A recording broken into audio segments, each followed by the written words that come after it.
Okay.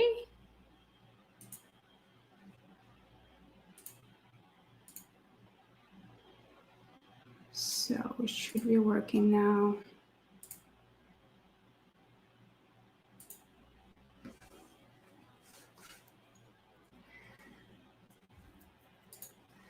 Let's see. Okay, trying to figure out how it actually works.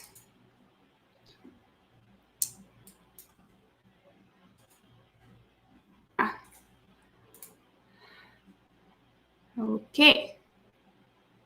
Hi, Michelle. Once again, because it's a stream, I can only see what you're writing in the chat. So I won't be able to hear you.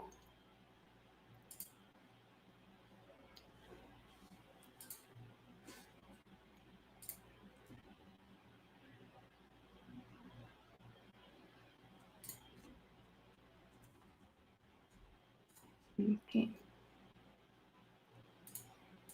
Let's see. Hopefully I figured it out correctly.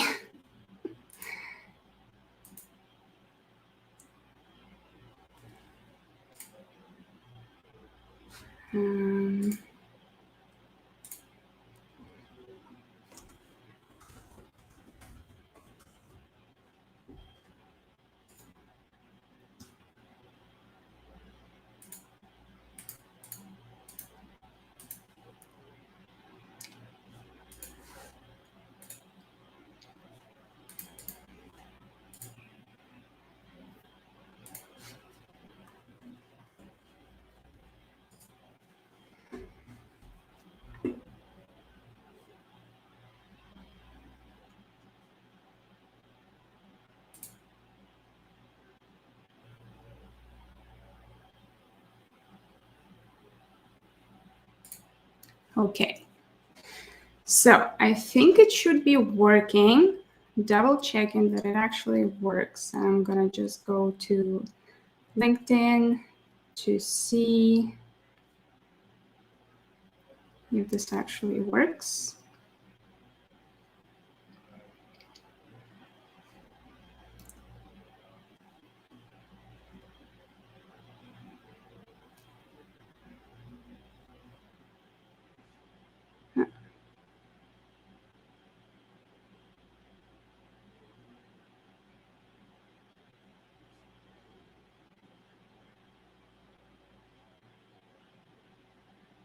Okay.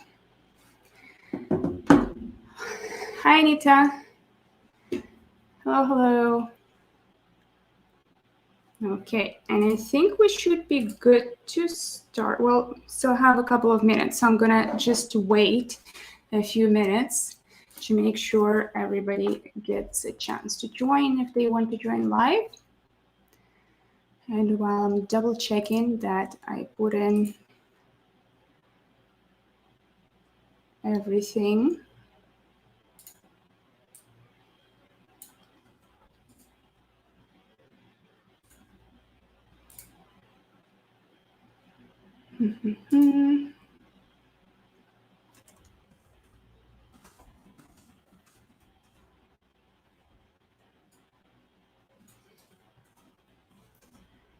And just, okay.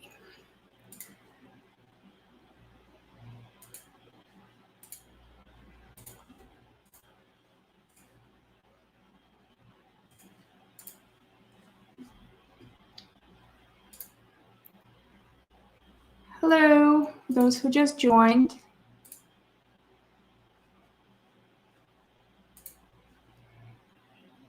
Just waiting a few more minutes. I'm double checking that everything works. I hope you can hear me, and if you do, it would be great if you can say a little hi in the comments, in the chat.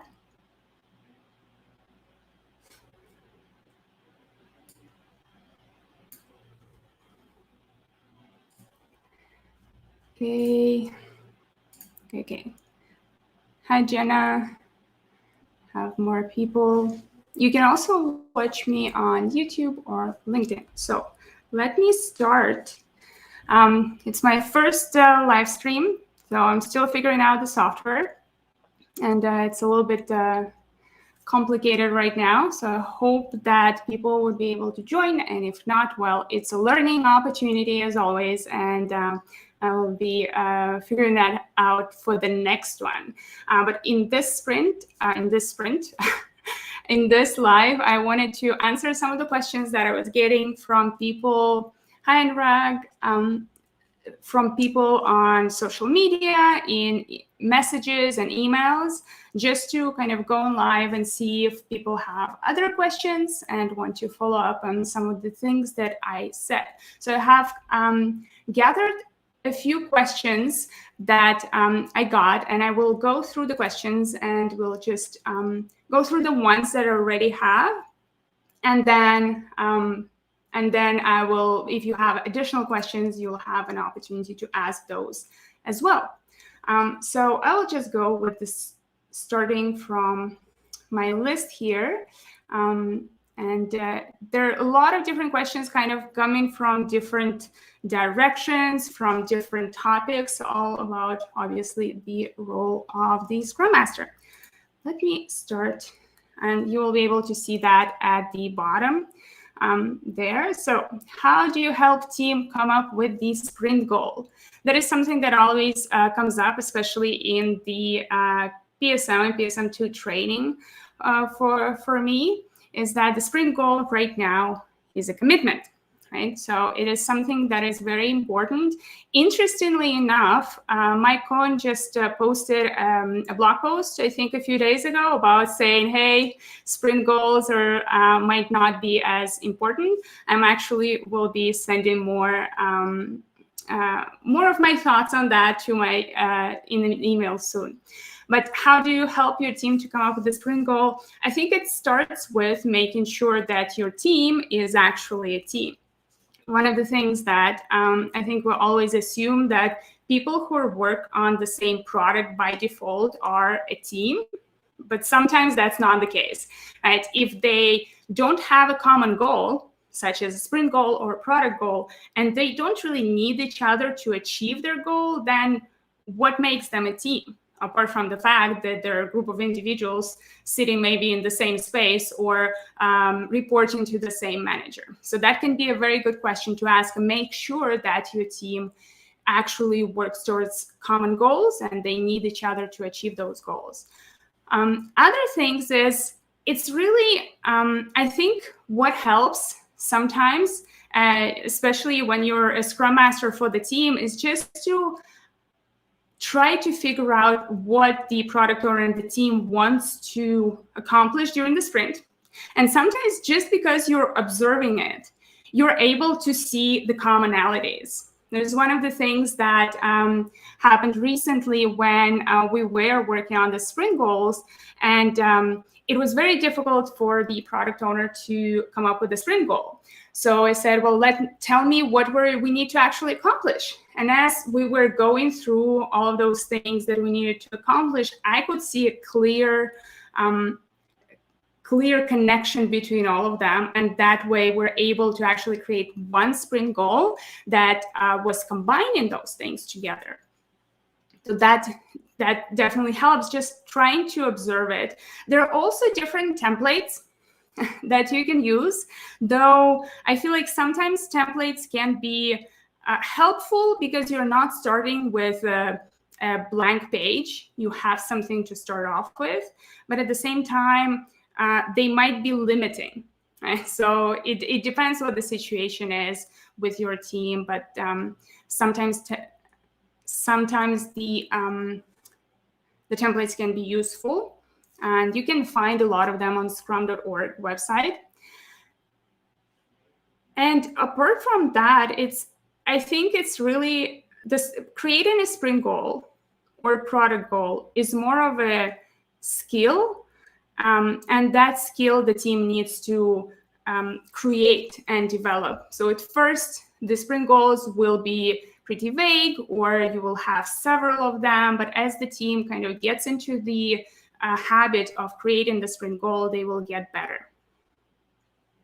So that is one of the things that definitely can be helpful.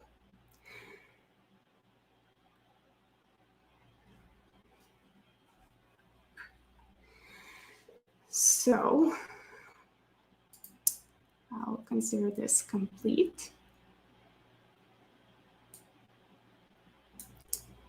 Another interesting question that was asked recently was, are there any job roles that can transition well into becoming a Scrum Master? And I think it's a very good question, because a lot of times people, well, right now I can see actually a lot of people going into the Scrum Master role. Well, first of all, because agility is becoming more of a way for people to develop their careers, and everything is agile, everybody is agile, and that definitely is something where a lot of organizations are going.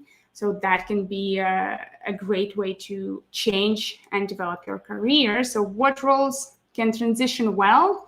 I think it's really about soft skills, right? Scrum Master is a very specific profession that requires specific skills. And what you need to really look at is, can you develop those skills?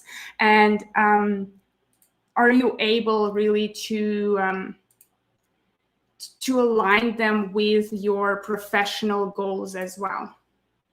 So when we look at the Scrum Master role, we can say that the Scrum Master is a teacher, a coach, a facilitator, a mentor.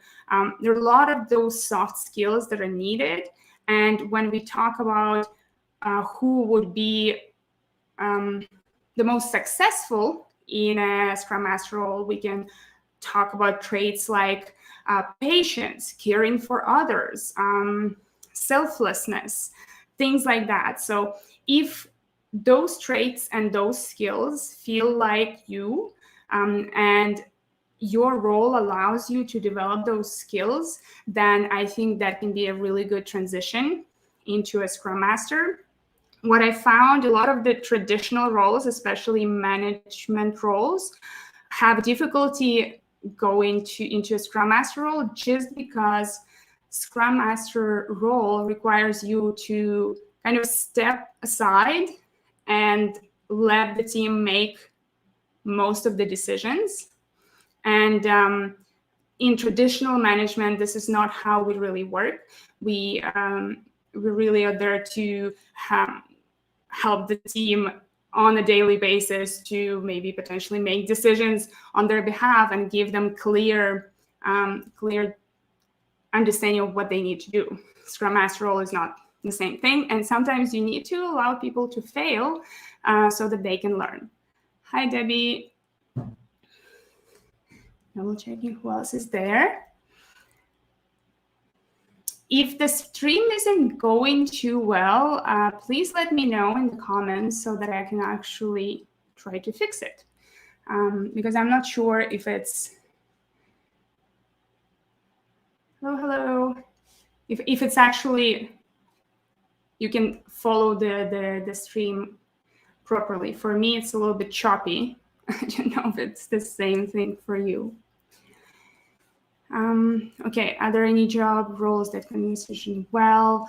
And apart from that, honestly, I've seen awesome Scrum Masters who were coming from a project management role, who were coming from a developer role, or who were coming from something completely unrelated to those roles on a Scrum team, for example.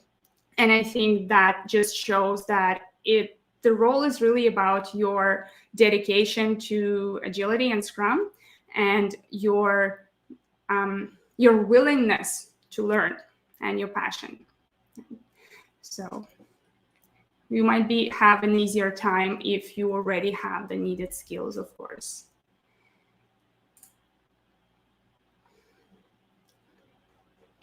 Okay, let's look at the next one. Okay. So the next one I have is how to make the retrospective more fun online. Well, that definitely is an important question right now with COVID and the fact that we have to work from home, right, remotely. So how can we actually bring our team together so that they are able to have an easier time doing the retrospective? I think tools can be very helpful, of course. You know that if you've attended any of my workshops, I use Miro all the time. The same goes for my online classes. So we use Miro for all of the exercises, all of the presentation, and it does allow the team to participate much better with each other. It gives an opportunity to every person to put their notes there, kind of the same way as on Post-it notes in the room. And I think that's more of facilitation that is needed for online. And I think in online world, when we are all sitting behind our cameras, you as a Scrum Master would need to facilitate much more closely. That's what I found right now, is that you really need to be there to draw discussions out, to ask the right questions, which might have been easier when we were all sitting in the same room. Right now, it's a little bit different with that. And then more fun online, using tools. I think there are some icebreakers that can be very useful for retrospectives. Well, we did a few icebreakers in some of our communities of practice. For example, it can be Draw Your Day. That was a very fun one, you know, with silly drawings, and that allowed people to kind of relax and be more open during the event. What else did we do? We did quick like networking discussions in pairs, kind of like impromptu networking, but talking about a random topic, like what is the weirdest thing you did while working from home, right? Things like that. So giving more of this introduction and icebreaker in online events, I think really helps, for the reason that we no longer have that connection with people on a daily basis. Like before, you kind of walk around in the office and you can say hi to people here and there.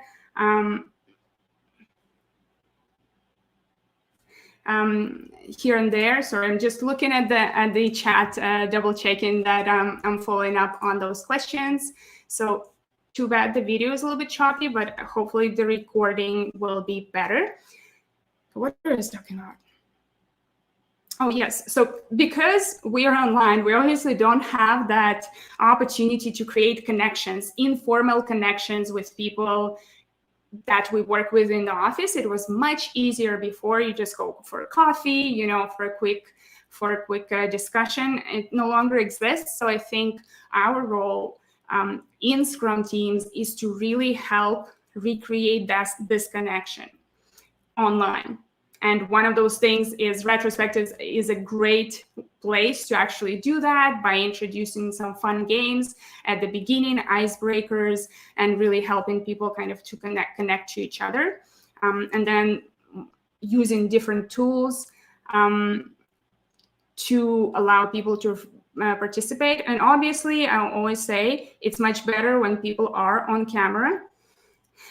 We've seen a big change in the dynamics of a team I'm worked with, where we didn't have cameras on for the longest time, and it was kind of stale. The discussions were slow, participation was low, and then at some point everybody started to turn on their camera, and that completely changed the dynamics. People felt like they can participate much more, and that definitely helped.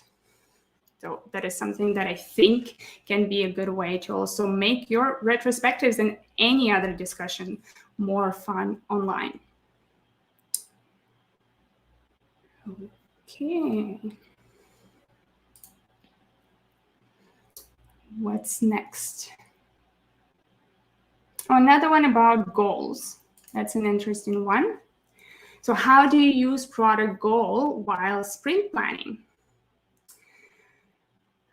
So product goal, obviously, it's a new addition to the Scrum Guide, though it was kind of hidden and intended in between the lines before in the Scrum Guide to have a product vision and understanding of where the product is going.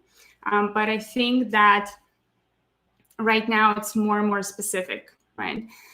How would you use it in sprint planning? That can actually help you with sprint goals. So if you have a clear goal for your product, you know where you want to bring your product, then it is much easier to split that into steps, and those will be sprint goals, right? So that can be a very good way to use the product goal in sprint planning.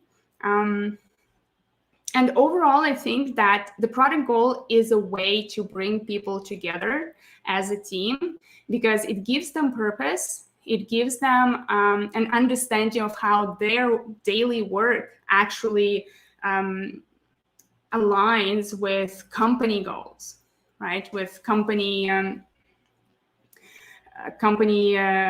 milestones, and how does each person on the team actually contribute to those goals. So that's why using a product goal can be very, very useful in sprint planning. And I think that those would be the key ways to use it in the sprint planning. Definitely can help you with the sprint goal, as well as help everyone understand how their work aligns with organizational goals. I think those are the main things. Okay. Oh, the next one is a hard one. I tried to make it short. It was kind of a longer question. So let me read it a bit more. Real-life cases of fixed-price Scrum contracts, in particular in greenfield projects where no previous experience or metric can help guess the budget.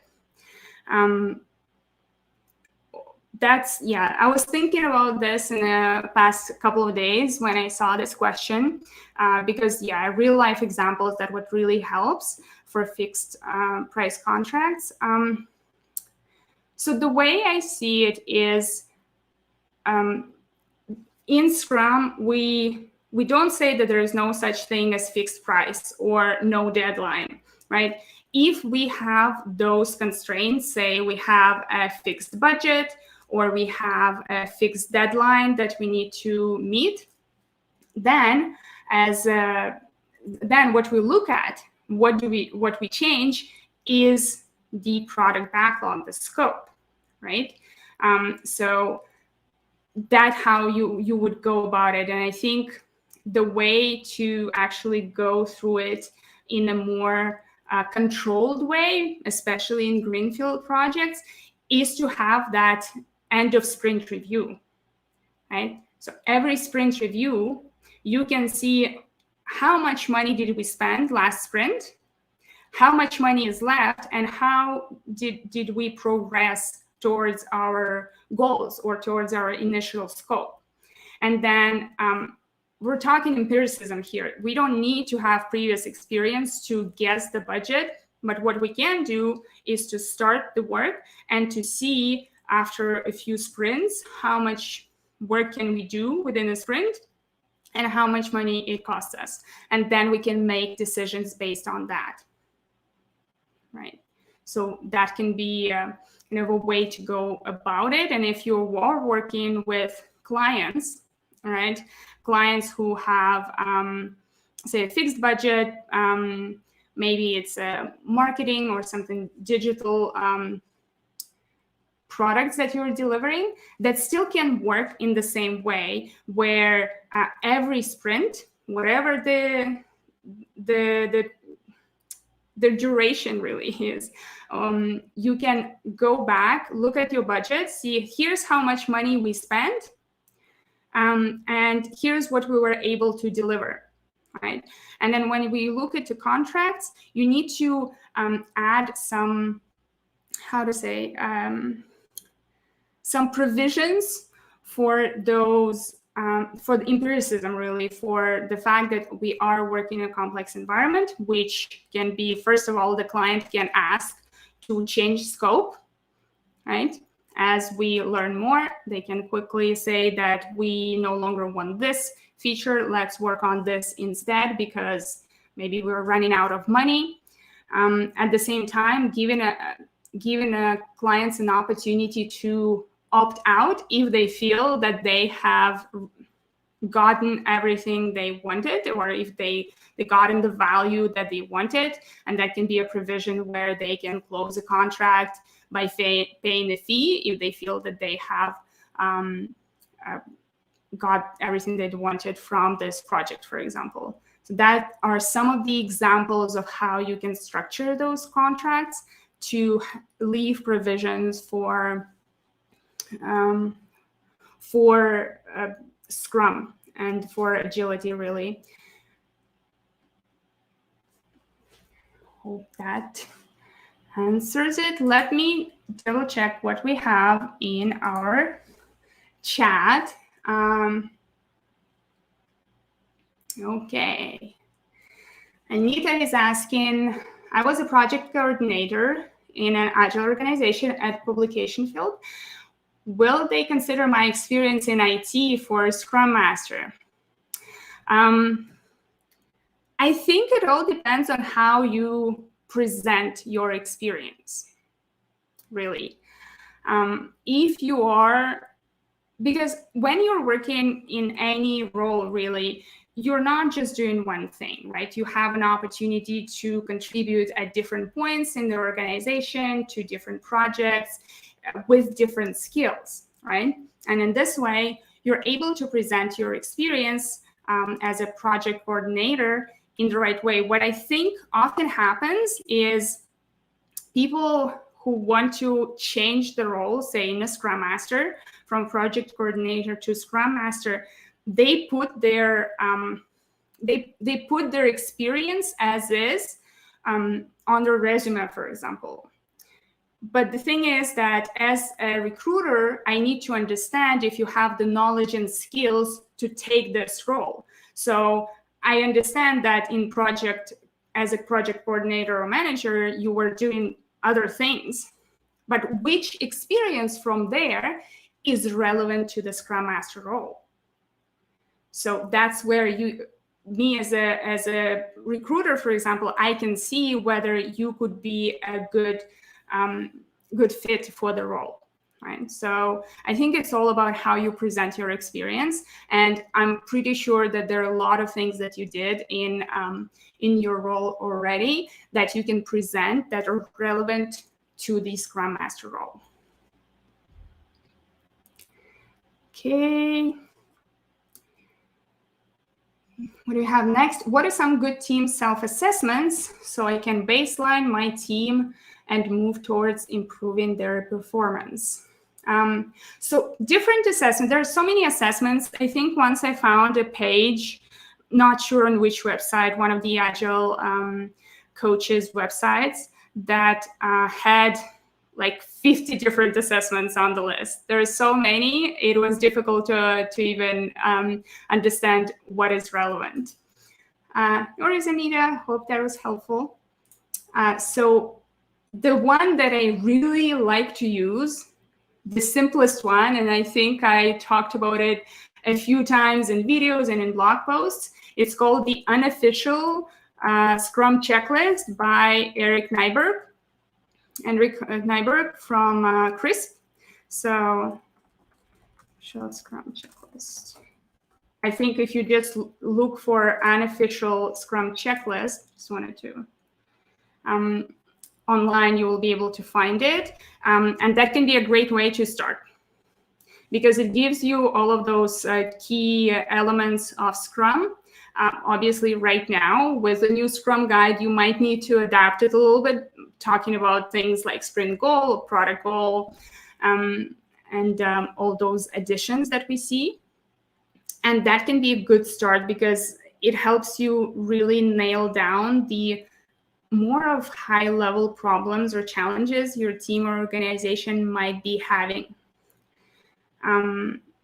Because it kind of talks about the bottom line, right? Is your team delivering a done increment every sprint, right? And things like, do you have a product owner? Does your product owner do the product owner's responsibilities in a way that helps the team achieve their goals? Then, if you're starting from there, it's more figuring out how deep do you want to go in different topics. For example, if you highlight that right now the product goal is unclear, or it doesn't exist, or the team has difficulty coming up with sprint goals, and you feel like this is the key problem right now for the team, then you're focusing on this, right? It's more of, with your observation, you can find the topic that you feel has the highest impact on your team's ways of working and on their ability to deliver, and work on that first. And then you can look at it in more details at a later point and see, did we progress? This is more of a qualitative analysis rather than a quantitative, so you won't have a trend that you can calculate. You can have a trend to calculate if you look at, I think it's a Spotify, once again, kind of coming from the same people. It's called the Squad Health Check, I think. Squad Health Check. Let me show you. I think that's, if you look for that, you would be able to find it. What it is a tool that you can use with your team and allow them to actually assess their maturity, right, or where they stand. And the health check that they have on their website is just an example. There are basically like 10 or 15 areas that the team can assess as green, yellow, or red, in the same way that you can attach numbers to that. So from 1 to 5, and they can assess how they feel about different topics, such as code quality, opportunity for learning, clarity around product goals, all of those things. And then later on, like 3 months from the first assessment, you can assess it again to see whether you are improving on those items that maybe had the lowest numbers before. And why I also like this method, it's because it gives you a template, kind of. It gives you an idea of where to start, but then allows you to modify it and adapt it to your situation. For example, they have code quality in the list. Well, if you're not working with a technical team that develops software, you might want to put something else there. And that is up to you as a Scrum Master to figure out which areas of these teams' work do I want to focus on. So I think that are two things that can be helpful. You don't need any complicated assessments, really, when you're working with a team as a Scrum Master. You just need to figure out where the problems are and what improvements are more likely to create more of a positive impact on the team. Let me go back.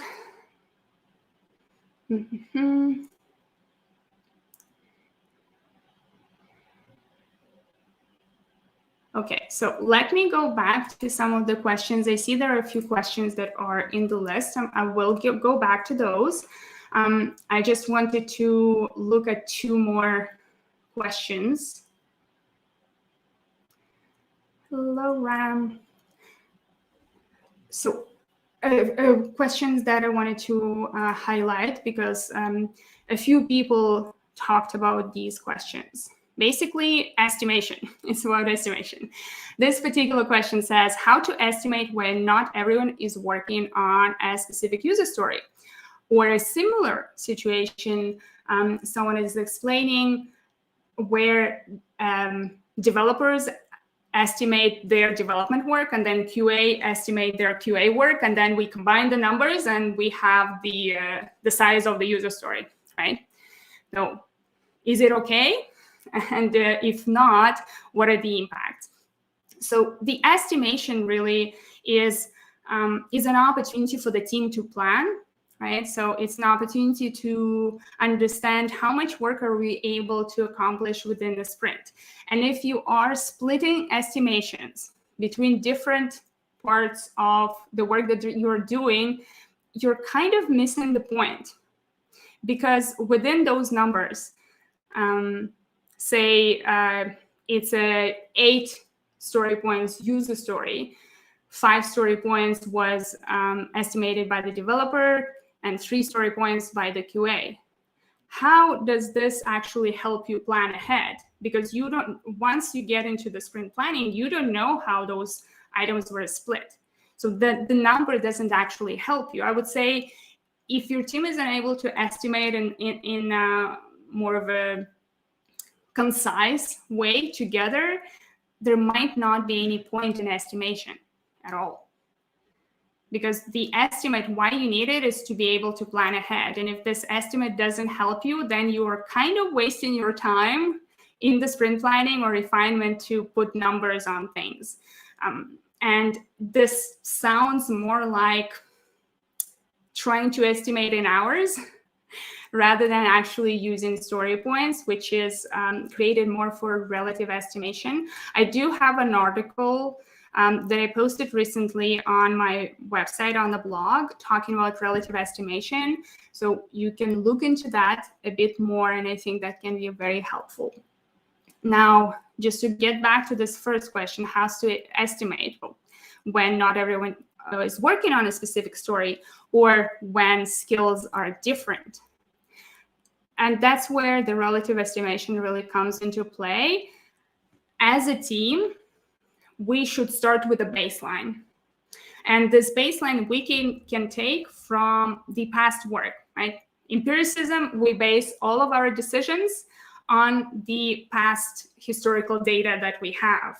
We know that we cannot predict the future. So your team have worked on some user stories, some features together. Now you have this data or an understanding of complexity of different work items. Now going into the next sprint, when you're estimating new work items, you can compare them to this work item that you had already finished.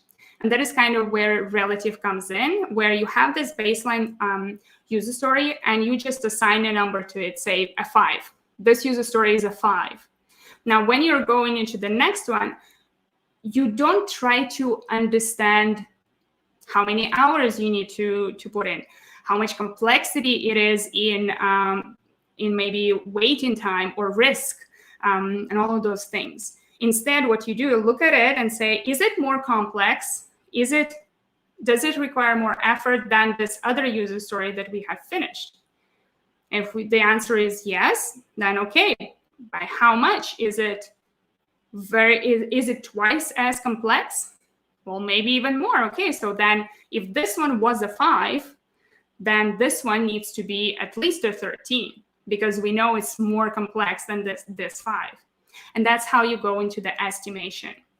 And then even if not everyone is working on the same story, if the team is working on the same product and they are actually a team, they should know what other people on the team are working on, and they should understand what this work is, because let's imagine that person who is working on this user story gets sick or goes on vacation. If no one on the team have looked at this item, then no one would be able to pick it up. So how can you reduce that risk of one person really knowing what the work is about? And that's how you kind of bring people together in this estimation, and that can allow people to understand different parts of the work. Actually, even if I'm not a developer, when I hear the developer on my team talking about a particular feature, saying this is more complex because I need to change 10 different files, well, you start to understand a bit more what their work is, how complex it is, right? And eventually, you're not going to become an expert in a completely different field, but you would be able to understand what the other teammates are working on. So that's, yeah. And I also have a video on velocity that is coming up. I'm not sure when. I think maybe next week. So where I go a bit more into details, but there are so many other resources that you can find on the blog. So start there. And then once this new video comes up, hopefully it will clarify a few more things. Now, let me go back to the questions in the chat. Okay. Any reports or documents that we use for action plans after retro? So here I'd say it all depends on the team, as always. The best answer of a Scrum Master is it depends. And I think that it's a good question to ask your team. How do you want this information to be documented? Where do you want it to sit? How do you want to track it, right? Because those action plans and action points that come out of the retro are really not for you as a Scrum Master. They are for the team. So in this case, that's more of how can you help your team track it. You can propose different solutions. For example, let's add those action items into our sprint backlog, or let's have them on a specific document, or let's use a to-do list on Slack, whatever that is. But it's more of making sure that your team knows where to find those action points and action plans from the retro, and that you remind them that this is not just something that you wrote at the end of the retro and then you forgot about it, but it actually is important. The way I do it at the beginning of every retrospective, I first look at the action items from the last retro, and I ask the team, was this item useful? Do we want to continue doing that? Did it solve the problem? Do we want to try something else, right? And that way we kind of get into a habit of you really looking into those action items and working on them and not really forgetting them. So usually what happens is the more I come back to those action items and I open up, say, I have my own list. If we did the retrospective in Miro, we usually would have notes in Miro. And I would open up the Miro board and look at the action items from the last retrospective. And then at the beginning, people might say, oh, we forgot that those even existed. Oh, we forgot that we need to do that. We didn't do it at all. Okay, great. So why didn't you? Well, we didn't know where to find them, right? Or it was difficult to track them. Okay, so we know what the problem is. What can we do in this case to track those action items better? That's where I get into the discussion. And usually the team comes up with the best solutions of how to track those action items.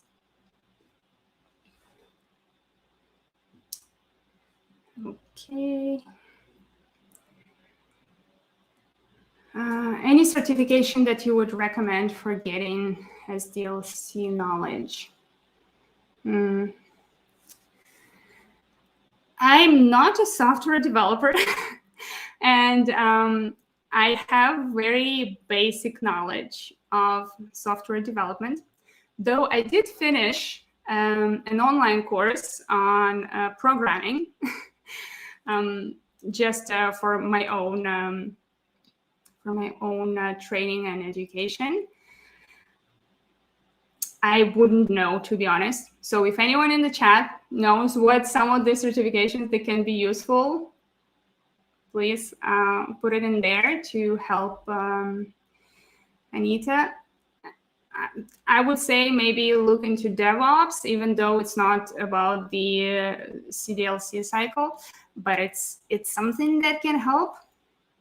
Kind of focuses more on the development part, but nothing apart from that. I think the only certification that I considered is the DevOps, like the only developer-oriented certification. So, because it never felt as a Scrum Master that I need any other certifications. I felt that I was able to understand what people are doing and participate in the discussions, ask the right questions without knowing what exactly are people doing when they are developing the software. Apart from that, I'm pretty sure there are a lot of great books to look into. Sorry, it's not the most concise answer to this question, but I hope it is useful still. Let's see, any other questions that we have in the chat? Oh, only some team members participate in the retro from Gail. How can we help everyone participate? Well, first of all, trying to understand why not everybody participates in retrospective. Sometimes it's because people are shy. Usually the people who don't speak that much have the best ideas. So I would say, first of all, try to figure out, is it because they are just a quiet type? And then, sorry, I'm just looking at the chat again. There's some information. So yeah, Miro, if you're using Miro. And then sometimes people don't know, like, they don't feel that they have anything to say, or they don't feel engaged. And I think maybe coming back to those people and creating a connection with them, trying to understand why they're not participating. Maybe they think that whatever I put on the board, it's not going to change anything. Maybe they have this sense of the retrospective doesn't really help us, and then you can work with this person, really trying to understand what really makes them not to participate. And if you're using Miro, I'm not sure if you're using Zoom as well, but I found the feature with breakout rooms extremely helpful. I've been recently doing a lot of work on the Microsoft Teams, and their breakout rooms don't really work that well. And I've been having a lot of difficulty to have everyone participate. So that's why I prefer Zoom. And in Zoom, you can use the breakout rooms, and it works really wondrous, where you have the 1-2 for all deliberating structure, where you give everyone a few minutes to think individually and in silence, but then you put them in the pair. And once you're in 2 people, then there will be conversation, right? And then it's not as intimidating as maybe talking in front of the whole team. And that way you are able to have ideas from all the team members. So that can be something that can be helpful. So I don't know if the smiley face means, yay, it works, I'll try it, or it's something you already maybe tried. But sorry, but those are the things that I do, and they're usually pretty helpful.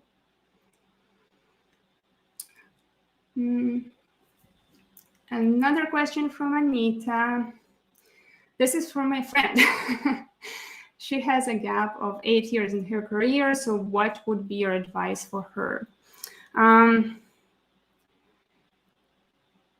I think, I mean, as a recruiter, I would be curious to know why, but it wouldn't be something that would make me not choose this resume.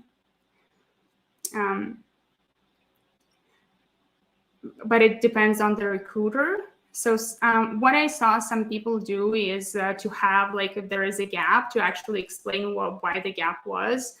Like, we traveled the world for 6 months, or I had 2 kids and I was focusing on my family. Just sometimes kind of saying this can be very helpful. But apart from that, even if you have this gap, I think what's important to show is to show your willingness to learn, your willingness to work, and that you can show through maybe doing some training, right? Yes, you have this gap of 8 years, but starting from now, you really want to say become a Scrum Master. Well, you're following the path, you're learning, you're maybe getting certifications, you're participating in the communities of practice, and that shows the passion that you have for the job, and kind of makes this gap much less, I guess, scary for recruiters to look at. And then obviously networking. This person, she's really wants to get into maybe a specific industry or a specific role. I think networking with people and saying that I want to get into this role, sometimes your network can really help figure out or place you in organizations, give you some experience. So I would say that can be something to look into. Hope that was helpful. And when was it? I think a few months ago, we had a guest speaker in our Mastering Scrum community event, Nada Buhendi, and she does a lot of career coaching. I think that can be very useful to reach out to her if this is something that your friend would like to look into. So if you are part of the Scrum Mastering Scrum community, then you would be able to find it in the past events. And I think it can be a good way to kind of work on the resume, on the interviews, and getting interest from recruiters. Okay. Are there any other questions?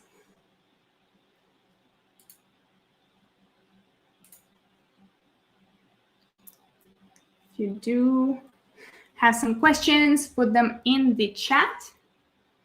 I have another question that I had from previous messages. So let me show you this one. It's about daily Scrum. Suggestions about how to have a more productive and engaging daily Scrum. Yeah, especially with remote, it is less, I'd say, engaging overall. Once again, the same advice, the same ideas is it's much better when everybody is on camera. If you can do that, obviously there should be another way to engage everyone. So whether it is sharing something, for example, your work board, or if you can even use Miro to help you plan ahead for the day, or Trello, for example, to help your team just to have something visual that can engage them a little bit more. Another thing that actually something recently that we started doing with the team is the person who finished talking nominates the next person who will be giving their update to the team. So everybody needs to pay attention to what's happening in the daily Scrum, because you never know when your name is going to be called. So that kind of gives this more of an engaging way to go through the daily Scrum. And then asking questions a bit differently can be helpful, because we might be always asking, what did I do yesterday? What did I do? What am I going to do today? And do I have any blockers? Luckily, finally, they have been removed from the Scrum Guide. So you can be a bit creative with asking those questions. It can be what I like to bring up to the team is, what did you do to help the team achieve the sprint goal? So it's good when you have a sprint goal in this case, and what are you going to do to help the team to achieve the sprint goal?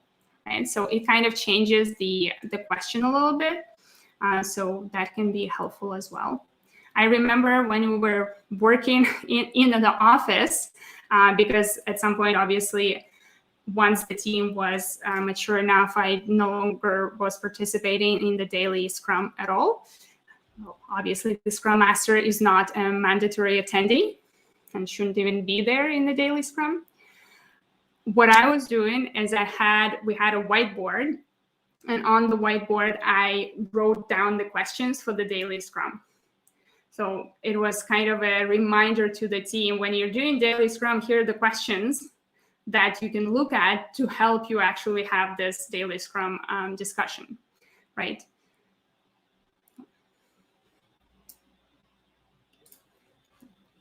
Those are some of the things that I have. Any other questions?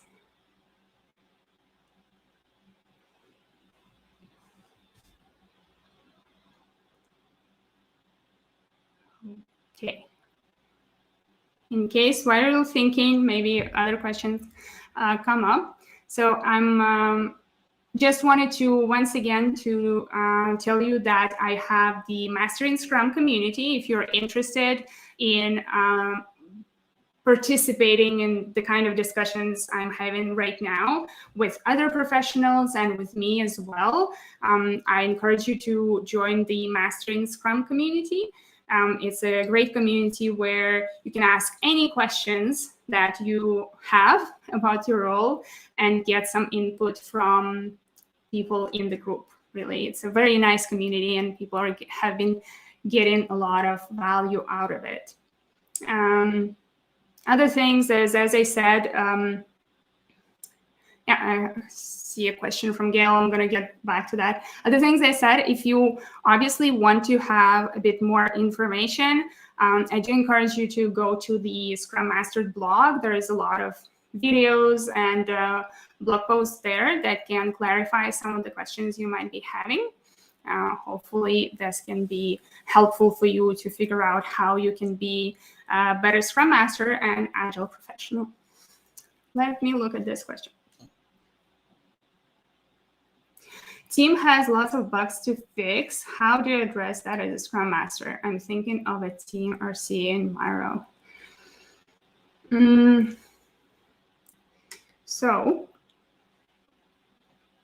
to answer the question, how do you address that as a Scrum Master? You work with the product owner.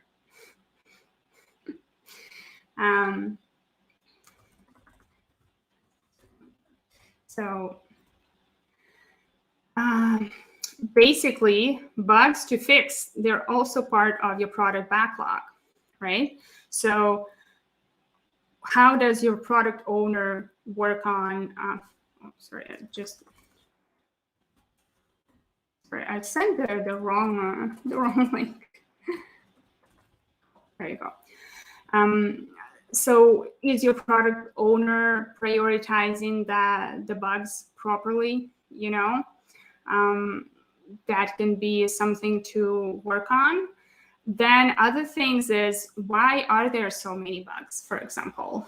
How are they being introduced? Is it because we're not doing enough testing, and that's why we introduce new bugs into our product?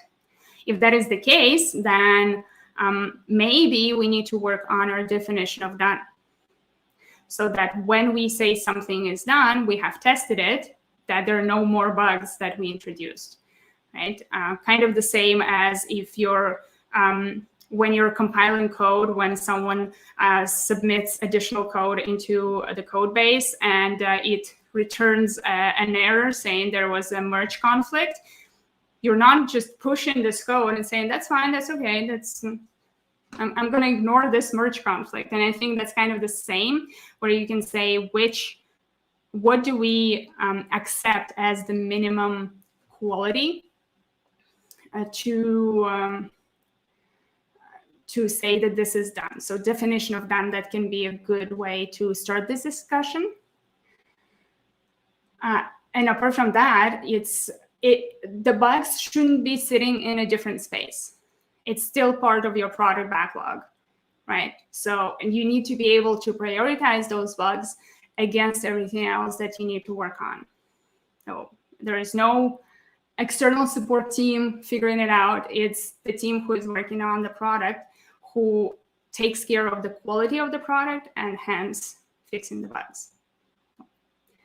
More of setting the expectations around it there.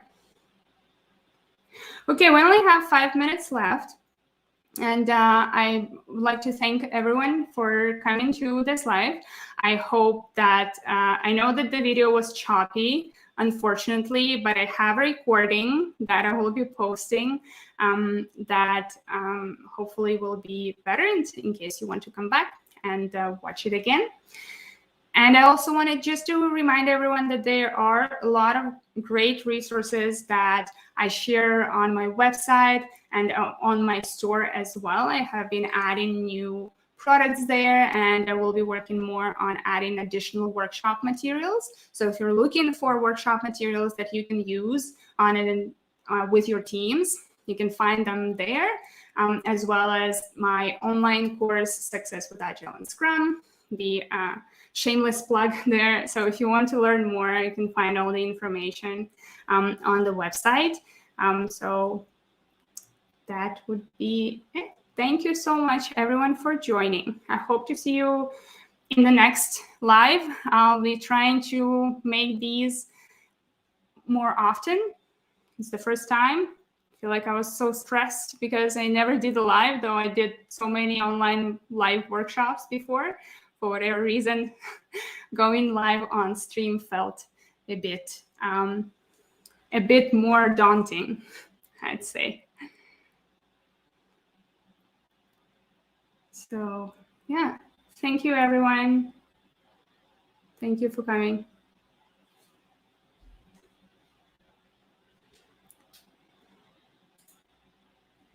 Slowly talking.